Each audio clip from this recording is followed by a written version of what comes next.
You're listening to Wealthy-esque. We are a community of lawyers who believe that true wealth is having control of our time. I'm Ro Thomas, and as a busy wife, mom, and former Big Law associate, I know all too well the tension between the culture of the legal profession and pretty much everything else you want to do in life. That's why each week I'm bringing you the information and tools you need to improve your money mindset and manage your money to create true wealth. Because ultimately, it's not about the money. It's about the freedom and flexibility the money affords. Hey friend, welcome back to the show. I hope you're doing well and having an amazing day so far.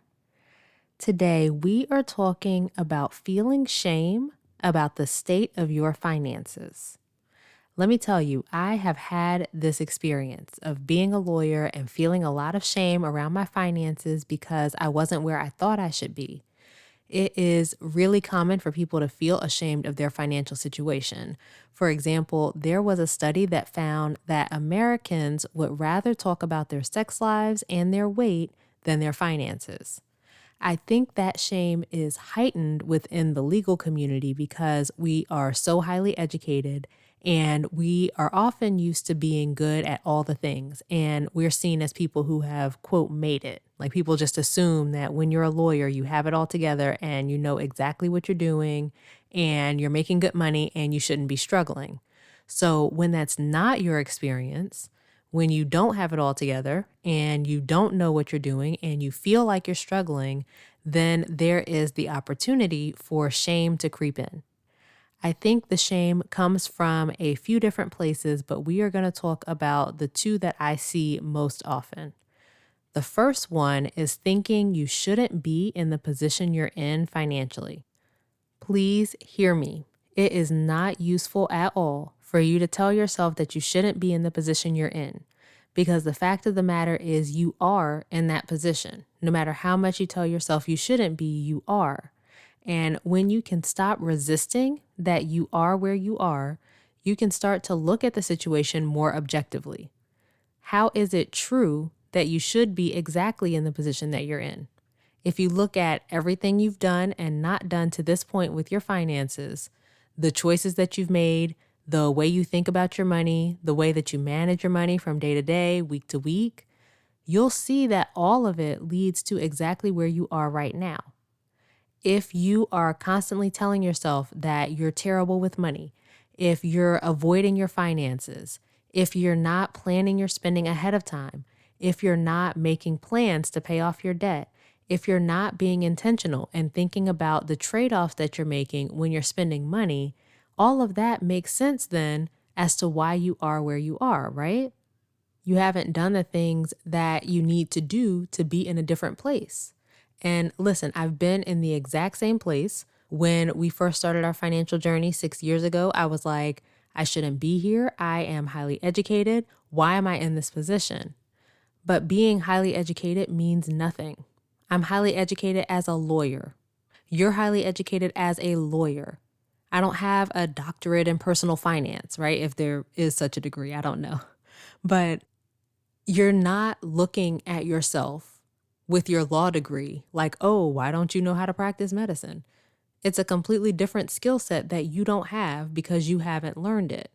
I know that there are some JD MDs out there, but most of us have not learned that skill set. And it's the same thing with money. It's a skill set that you don't have yet. You can learn it, but you just haven't learned that skill set to this point. So if you think you shouldn't be in the position that you're in, be really honest with yourself about why you are exactly where you should be. Be honest with yourself about the way you think about money and the things you believe or don't believe about yourself and your personal finance skills and the things that you've done and not done that have led to where you are. Because from there, you can start taking steps to change it and put yourself in a different position. All right, so that is the first one. The second thing, or another reason that I think lawyers feel so much shame about their finances, comes from this mistaken belief I see many lawyers have that they're the only one in this position. So it's not just I shouldn't be in this position, it's I shouldn't be in this position and I'm the only one who's in it. And people think they're the only one who runs out of money before the end of the month, or who hasn't paid much on their student loans, or doesn't have any savings, or maxed out their credit cards, or is overdrafting their accounts. That thought, like something in the realm of, people who make the kind of money I make don't have these kinds of struggles, is what leads to the shame, or is part of it. It's one thing that leads to the shame. But what if I told you that it's super common for lawyers to make the money you make and have the same struggles that you have? Because it is. You're not the only one. So many lawyers are struggling with their finances, which is exactly why I do the work I do, because it doesn't have to be that way. But the situation you're dealing with is really common in the legal profession. I don't have any official stats on it, but I've talked with a lot of lawyers who are experiencing these things. And I know that shame will always lead to you not managing your money the way that you want to, right? It shows up in the way you manage your money, and it doesn't lead to you improving your finances. It will lead to you avoiding your finances. You'll bury your head in the sand, you beat yourself up about where you are financially and spend more money to feel better because buying something feels good in the short term. And you try not to spend anything at all, whether that's in a particular category. Like I see people say, like, we're just not going to go out to eat, or doing a no spend month. I see a lot of those types of challenges. But then you inevitably fall off track because willpower only works for a short period of time. And then you beat yourself up for that, and you feel terrible, and you make it a bad thing that you're a human and you can't just act like a robot. And that leads to you spending more to avoid the bad feelings again. And it's this cycle that just keeps repeating itself and makes it really hard to manage your finances better. Brené Brown says that shame thrives in secrecy. And when you think you're the only one and you're ashamed of where you are and you think you shouldn't be in the position you're in, you don't want anyone else to know, and that shame just continues to grow. And it leads to more of that cycle that we just talked about. I know how it feels. 6 years ago, I would have died if anyone found out about our finances. I didn't want anyone to know. I have always been the smart one, and things just came easily to me, and I've always done things the right way. And so I felt ashamed that our finances were in the place that they were, where we had hundreds of thousands of dollars of debt and a negative net worth, and that I wasn't more on top of it and wasn't paying attention or managing my money right, quote unquote, right. But about a year and some change back in 2018, I started sharing our story on a blog, anonymously, but on my blog, and I thought it would help other people. And as I started sharing it more and more, I started getting more comfortable with it. I stopped feeling so much shame. And now I share it freely, not anonymously, and I feel no shame about it at all. So much so that sometimes when I'm sharing my story on like a podcast interview or something like that, I'll say it so nonchalantly and the host will be like, wait, like back up. Let's say that again. Slow that down for the listeners. But I know that my previous money struggles have set me up to do the work that I'm doing now to help all of you.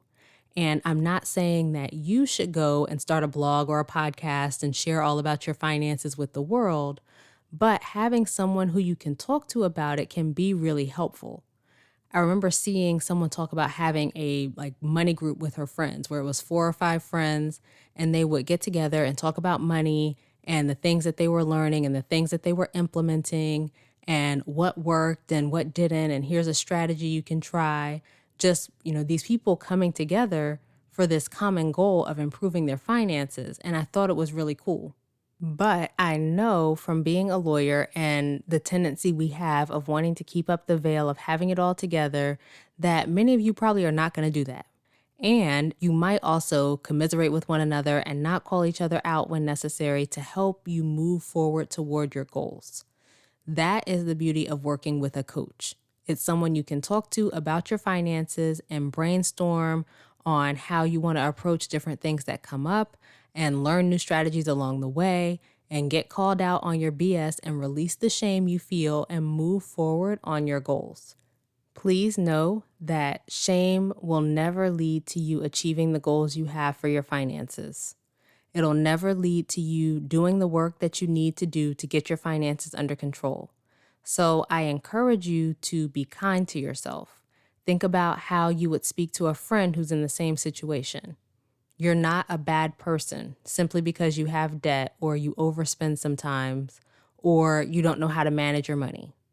You're not stupid. You're not any of these things. You simply don't have the skill set of managing your money well yet. That's it.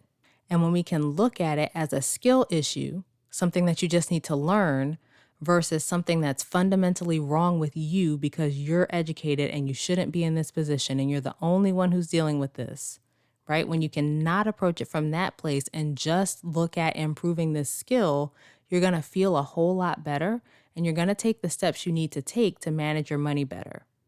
This is something you absolutely can learn and I can teach you. You don't have to live in shame and secrecy. I will show you how to manage your money better and have more compassion for yourself along the way. All you have to do is head to rothomas.com/call to get started. All right, that's it for this week's episode. Come connect with me over on social media, Ro Thomas on LinkedIn and at I am Ro Thomas on Instagram. Subscribe to the show and leave a review, both of which help more people to find it so we can get this information in the hands of more people. And please take a second and think of a friend or two who you think could use this information and share this episode with them. As we close out, friend, I pray that you take the information you learn here, apply it in your life, and open up to the realization that wealth is available to you. As you do that consistently, week after week, you'll continue to take steps to regain control of your time, build wealth, and live the life of freedom and choice you deserve. Talk to you later.